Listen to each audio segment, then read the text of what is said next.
Meus amados e queridos amigos, meus irmãos, graça e paz, saudação de bom dia a todos. Quanto possa ouvir a nossa voz. Aqui é o pastor Claudinei Gomes e estamos chegando aqui para mais uma manhã teológica, na manhã desse domingo, esperando que a santa, bendita e poderosa mão do nosso Pai Celestial se mantenha estendida sobre a sua vida e todos quanto assim da sua família, amigos, guardando, protegendo e prosperando você mais e mais, os abençoando de par em par, amém? Como nós estamos toda manhã, domingo de manhã, aliás, não é? São todas manhãs, todos os domingos de manhã, trazendo a notoriedade, uma manhã de estudo, onde alguns domingos passados aí nós falamos sobre a unção, falamos no outro domingo sobre o poder, falamos no outro domingo sobre se a igreja vai ou não passar pela grande tribulação, se nós vamos conhecer o anticristo. Depois abordamos sobre a pré-manifestação do anticristo, que foi de domingo passado e que foi uma bênção. Esses estudos têm voado até para fora do Brasil, para quem não sabe. Tenho recebido mensagem aqui de gente de várias partes do país, da Alemanha, e realmente Deus tem sido glorificado através desses estudos, onde nosso objetivo é mesmo falar da palavra de Deus. Então, o nosso argumento aqui não está pautado em campo filosófico ou da psicologia, cuja matéria eu tenho por apreciação. Não, aqui é Bíblia, tá bom? E hoje eu vou falar um pouquinho aqui sobre família, gente. Família, tá? Eu tenho uma paixão muito grande de falar desse assunto, né? Por muitos anos em que nós trabalhamos com palestras, encontros de casais, né? E uma área que Deus me deu uma vasta experiência de trabalhar por muitos anos, e hoje eu quero falar justamente sobre família, tá? Teologicamente, o que a Bíblia fala, ensina, comenta, nos norteia sobre esse assunto tão rico que é a família, cujo assunto deve ser muito abordado justamente por conta que a família tem se tornado cada vez mais banalizada, né? Lamentavelmente, hoje o Brasil sofre 140 mil divórcios por ano, né? 80% de casais hoje estão vivendo um tipo de crise, mais de 70% hoje se separam relacionado à questão da falta do bom humor. Jesus, a coisa é drástica. Nossa, daqui a pouco na porta da igreja, eu não vou nem vender CD, DVD, apostila, nada disso. Eu vou estar vendendo a arcidreira, o chá de maracujá, porque a coisa é feia, né? Os senhores terem uma ideia, uma pesquisa antiga diz que 12 casais se casam, 2 anos depois, você vai visitar esses 12 casais, você terá como peso de surpresa que 6 se separam, 4 se toleram e 2 são felizes. Esse campo de gente que se tolera por questão de ministério, tolera por questão de empresa, para viver da casca, da aparência, enfim. É uma coisa, caminha uma perspectiva, gente, muito delicada demais. E hoje eu tomo em mãos aqui a Bíblia Sagrada, livro de Gênesis, tá? Vamos nos apoiar na Bíblia, palavra de Deus. Gênesis capítulo 2, o versículo 18, a Bíblia diz assim: portanto deixará o homem, estou lendo aqui, vamos pegar o do verso 18, e disse o Senhor Deus, não é bom que o homem esteja só, fale-ei uma adjutora que esteja como diante dele, ou ele corresponda. Bom, eu quero poder exaurir aqui 3 basicamente ensinamentos de Gênesis 2 e 18. Primeira é que Deus, todos os senhores sabem que Deus, quando fez todas as coisas, criou pelo menos em 4 ordens. Deus criou o reino mineral, vegetal, animal e o homem. Esses 3 reinos Deus faz com o poder da palavra, né? Haja. Então Deus faz a natureza animada, inanimada, répteis, anfíbios, mamíferos, peixes, aves, etc. Faz com o poder da palavra, né? E quando Deus faz o homem, Deus utiliza o façamos, que é o Deus Elohim. Elohim é uma palavra hebraica, né? Ontem eu estava pregando num evento muito abençoado aqui em Pindamonhangaba, que por sua vez foi uma explosão de um trovejar de glória muito forte, né? Daqui a pouco estamos indo para atender hoje um evento no Belém, na Assembleia de Deus de Belém de Jacareí. Mas ontem eu falei um pouquinho de palhinha sobre isso, né? A ação do Deus Elohim, gente. Então veja que Deus, quando fez o homem, existem pessoas que dão muita asa à imaginação, acabam falando até umas certas besteiras, de falar que Adão, ele estava no paraíso, no jardim do Éden, triste, Porque viu o girafa com a dona girafinha, esse elefante com a dona elefoa, cachorro com a dona cachorra, cada macho com sua respectiva fêmea. E Adão chupando o dedo sozinho, triste, tristonho, cabisbaixo, moribundo, dizendo: Deus esqueceu de mim. Isso é troca, isso é pinóia, isso aí é furada, meu filho. Primeiro você tem que entender que Éden se define como local de prazer, tá? E Adão estava tranquilo. Então a iniciativa da família não vem de baixo, vem de cima. Família é projeto de Deus. Família foi a primeira instituição projetada, arquitetada e muito bem elaborada por Deus. Então é Deus quem vai dizer que não é bom que o homem esteja só, tá? Aí vem uma outra revelação da palavra, que diz, Deus, né? Não é bom. Ora, pare e pense que tudo que Deus fez, no final tá, Deus achou muito bom.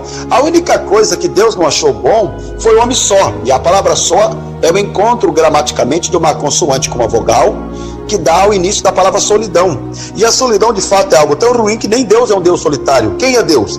Deus no hebraico, ele é visto como Deus Elohim. Elohim é uma palavra hebraica para definir o único Deus subdividido em mais de uma pessoa, Pai, Filho e Espírito Santo. Você olha para João 8,16, você vai ver Jesus dizendo: o Pai nunca me deixa só. Você vai ver também que Salomão escreve 3 livros, e Eclesiastes 4 ele vai dizer: é melhor 2 do que 1. Interessante, querido, que Jesus passou 4 tipos de dores, do Getsemane até o Calvário: dor mental, moral, física, espiritual. E na espiritual ele vai dizer: Deus meu, por que tu me desamparaste? Era o que? Era a dor da solidão, gente.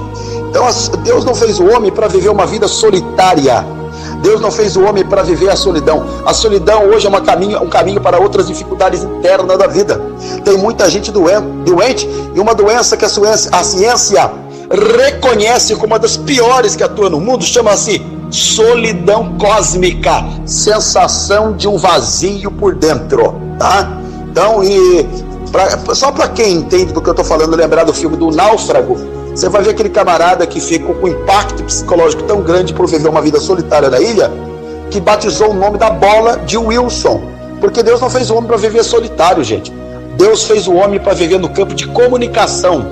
E comunicação no latim é communicatio, que é troca de duas coisas quando um pergunta e o outro responde, que é o melhor tipo de namoro que existe. Esses namoros foram substituídos por namoro incendiado de beijos, abraços e sensualidade, que não tem nem tempo para conversar mais, né? Por isso que casa sem conhecer. Mas a outra coisa que eu aprendo no verso 18 é o seguinte, gente: todo casamento complicado, eu disse todo casamento complicado, a mulher mudou de posição. Por quê? Vou te explicar. Veja o que o texto está dizendo. Disse o Senhor Deus: não é bom que o homem esteja só, fale uma adjutora. Quer dizer, o casamento ele é tranquilo, ele é bênção quando a mulher é adjutora. Agora pare e pense no que eu vou responder para vocês aqui. Deus fez os animais e colocou abaixo do homem. Deus fez os anjos e colocou acima do homem. Então, a mulher não pode estar junto dos animais para não estar abaixo do homem, e nem junto dos anjos para estar acima do homem. A mulher foi feita para estar diante do homem. Aí eu pergunto aqui, por detrás de um grande homem sempre tem uma grande mulher, sim ou não? Todo mundo vai dizer que sim. Claro que não. Não é atrás, é ao lado. Entendeu bem? Agora, eu pretendo com isso aqui exaurir uma informação aqui, querido, tá? Que a mulher foi feita para ser adjutora, quer dizer, ladear o homem. Então, quando a mulher é tutora, complicou o casamento. Tem mulher que não manda com a boca, manda com o olho, meu filho. E outra coisa, tem varão, tem o varoa, mas tem um varunca, manda ela e ele nunca. E tem um varela, lá em casa quem manda é ela. A coisa é feia, tutora. Só que tem um casamento por aí que a mulher não é tutora, também não é adjutora, ela é serva, passou está abaixo. Aí entra a ignorância, já que ignorância se define como ausência de conhecimento, de alguns cabeçudos por aí, que chega para mim para dizer que manda na mulher, porque a Bíblia dá autoridade para ele ser o cabeça.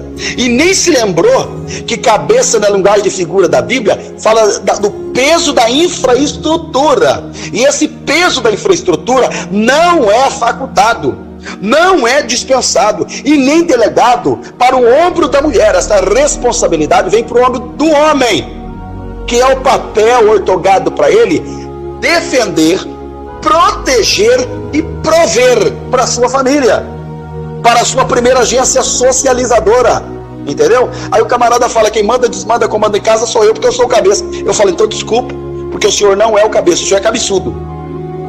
Outra coisa, você vai olhar, procura na Bíblia inteira, aonde que está Deus mandando a mulher amar? Você não vai encontrar, porque a mulher já ama por natureza de ser mais emotiva. Agora, Colossenses, Paulo escreveu, dizendo: marido, amai vossas mulheres.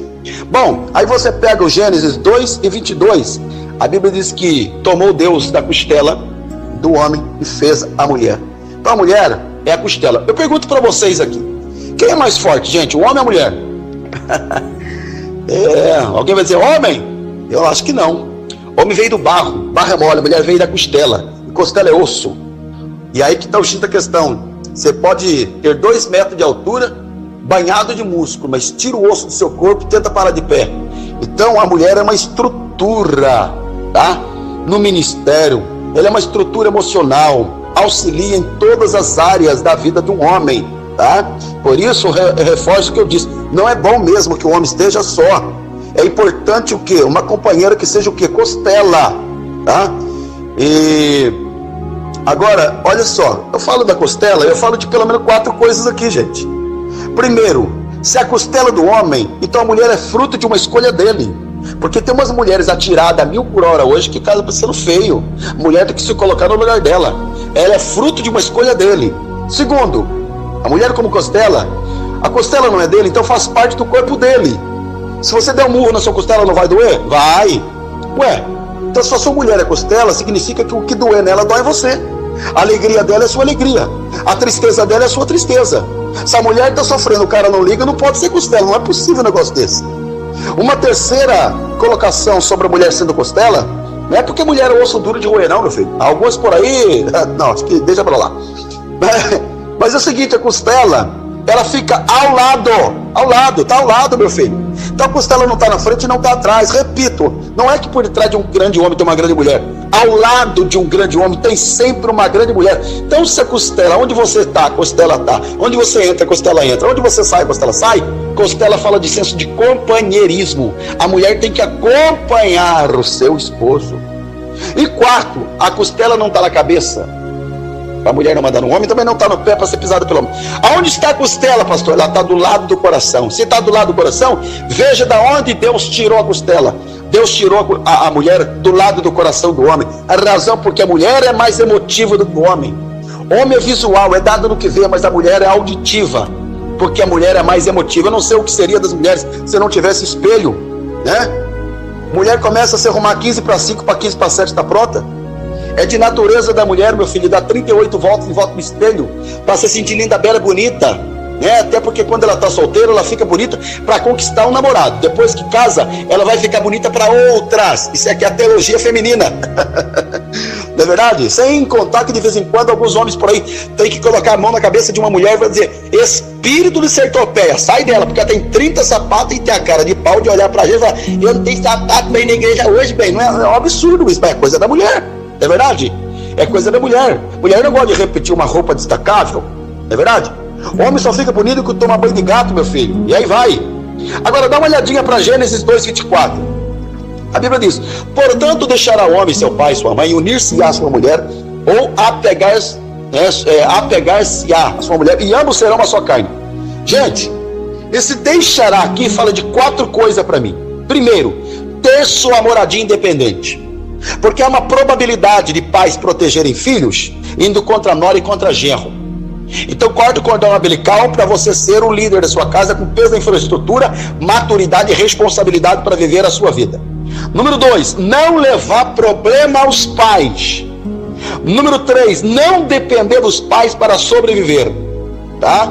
E número 4, o homem agora deve satisfação, a satisfação não é papai e mamãe não.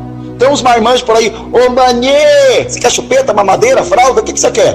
A mulher casou não foi com o bebezão, a mulher casou com o homem. Então o homem deve satisfação à sua mulher, e a mulher deve satisfação a seu marido. Só que calma aí, você pega ainda o restante, a Bíblia diz assim, ó: e deixará, agora unir-se-á. Ai, o que significa isso aqui, gente? Isso significa que o casamento não é unidade, o casamento é unicidade. O que é unidade? Unidade é 2 partes que se juntam. Agora, unicidade é duas partes que se entrelaçam na qualidade de uma única peça, como o café e o leite colocado no único copo, não tem como separar. O primeiro casamento, de um Deus faz dois, de hoje de dois Deus faz um, né? É claro, é patente, é real, que marido e mulher não vem pronto. Você aprende a ser o marido ideal com o tempo, você aprende a ser esposa ideal com o tempo, né? E é o seguinte, eu quero ressaltar aqui, tá? Que o casamento ideal, gente, guarda bem isso, ele é a união de duas pessoas que se identificam e evitam pelo menos 5 tipos de jugo, né, desigual. O que é jugo? Aquela peça de madeira colocada no pescoço do boi que não permite os bois se separarem. Então, o primeiro jugo desigual é na fé. Um é crente e outro não é. Casa pra ver se isso aí rola, meu filho, difícil. Noite de carnaval, o cara vai querer ir pra avenida e a menina que vai querer ir pra igreja. Ele vai querer a esposa do lado dele, ele não está errado não, ele está certo de querer a esposa do lado dele. Ela não, na carnaval eu não vou. Você vai ver como é que fica isso aí. Por isso que Paulo, escrevendo a igreja de Corinto, capítulo 6, versículo 14, ele fala sobre isso. Que comunhão há luz e trevas, com a justiça e a injustiça, aí vai. Então, o segundo tipo de jugo desigual é jugo desigual na cultura. Um é muito culto e o outro nada. Se ele falar qualquer coisa complicada, ela pergunta se é de comer, né? O terceiro é jugo desigual nos hábitos. Não existe apenas os 4 temperamentos, mas Sócrates, ele trouxe relevantemente os 4 mais aceitos, que são o colérico, fleumático, melancólico e o sanguíneo, pela psicologia comportamental, que é uma área que eu estudo muito, né? E relevante sobre isso aqui, você vai ver que é muito complicado às vezes, né? Porque o sanguíneo já gosta de viajar, mas se uma mulher, o sanguíneo casar com o colérico já não gosta de viajar.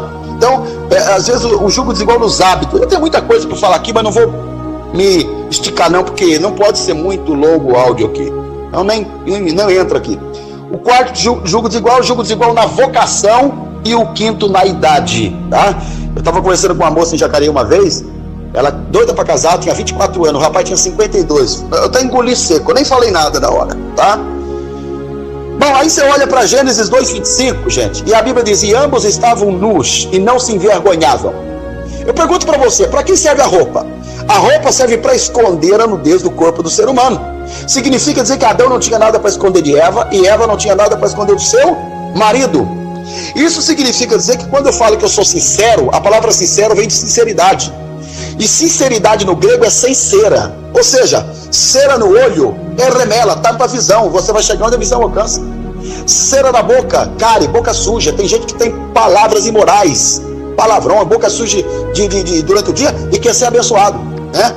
Cera na orelha, tapa a audição e não escuta. Aliás, desculpa, escuta não ouve, né? Porque escutar não é o mesmo que ouvir. Cera da cabeça, caspa, cabeça suja, mente adulterina. Se eu tivesse tempo aqui de entrar para Hebreus 13:4, digno de honra entre todos seja o matrimônio, bem como leito, sem mácula, pois aos devassos e adúlteros Deus o julgará. Eu vou trazer isso aqui um outro dia, falando sobre a sexualidade cristã. Aí vocês me aguentam, porque aí o caldo vai ferver, tá?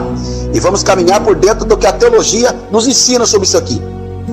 Então, o grande problema hoje de casamento que começa hoje e continua amanhã e para depois da manhã, gente, são casamentos de pessoas que abrem campo de ilegalidade pro diabo, de marido que esconde coisa da mulher e de mulher que esconde coisa do marido. Eu não sei, desculpa, eu não sei que casamento de unicidade que é isso aqui, que a esposa não sabe a senha do Facebook dele, ou ele não sabe a senha do Facebook dela, ou esconde coisa nessa potroca de celular, onde lamentavelmente rede social tem levado centenas e milhares de casamentos pelo ralo, gente. Meu Deus do céu, diálogo foi evaporado, as pessoas estão lá, tem 3, 4, 5, 6 na sala, em vez de estar todo mundo conversando, a coisa boa, cada um com o celular na mão. E outra coisa, acontece uma briguinha hoje, ela vai lá no quarto, ele está na sala, ela pega o WhatsApp e fala: você pode me perdoar? Mas pelo WhatsApp. Ai, meu Deus do céu. Então, quando se fala de sinceridade, está falando de carta lida, transparência, não tem nada que esconder. Tem marido que esconde até quanto ganha da esposa, e esposa que gasta escondido do marido é da mente. Que a mentira, ela é um fator, tá, terrível para levar seu casamento à ruína, tá? E aos braços um divórcio. E eu encerro aqui agora dizendo uma coisa para você. O primeiro casal que Deus fez é Adão e Eva. Agora, a crise moral que permeia pelo mundo hoje está pautada exatamente aqui em 5 pontos. Quando Deus fez Adão e Eva, ele estava ensinando 5 coisas. Primeiro, ele fez um homem para uma mulher para um homem. O grande fato hoje, que lamentavelmente acontece de muitos casais que se separam por causa de traição, infidelidade, mentira, engodo, maracutaia e trapaça. De marido que trai esposa, por quê? Porque uma Eva não serve, que é uma Eva extra. Ou um Adão não serve, trai ele por um Adão extra. Aí troca a conquista por uma proposta, troca a vida por um momento, né? Aí o momento passa e a vida continua, vai ver a besteira que fez. O segundo ponto aqui, quando Deus fez Adão e Eva, ele fez um adulto para um adulto. Hoje é 3 milhões de abortos por consequência de namoro prematuro, criança com criança. Terceiro ponto aqui, gente, Deus fez Adão e Eva, ele está falando, eu fiz um ser humano para um ser humano.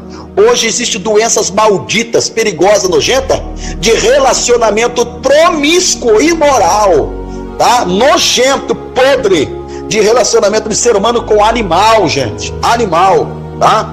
Nós estamos pior do que Sodoma e Gomorra. Quando Deus fez Adão e Eva, ele fez um homem para a mulher. Hoje não é um homem para a mulher. Desgraçado mundo da pedofilia, de um homem para uma criança, sabe? E encerro dizendo, quando Deus fez um homem para uma mulher para um homem, Adão e Eva, ele fez exatamente o que? A forma completa, baseada no que a Bíblia diz, macho e fêmea, para procriação. Hoje não é Adão e Eva, hoje é Adão com Evo, ou uma Eva com Adoa, homem com homem, mulher com mulher. Eu não tenho nada a ver com a opinião do A ou do B, ainda fico com o maior manual de comportamento humano do mundo. Amém? Que Deus em Cristo Jesus abençoe vocês, tá? Esse foi o assunto de hoje. Tem muita coisa para falar, mas encerro por aqui, tá? E até domingo que vem, querendo Deus, para um próximo tema na Manhã Teológica. Que Deus abençoe você e sua família, querendo falar conosco. Nosso WhatsApp está aqui, ó, 0 operadora 12 9 8126 1630. Um beijo no coração e até domingo que vem, em nome de Jesus. Eu encerro dizendo, sua família é uma bênção, em nome de Jesus.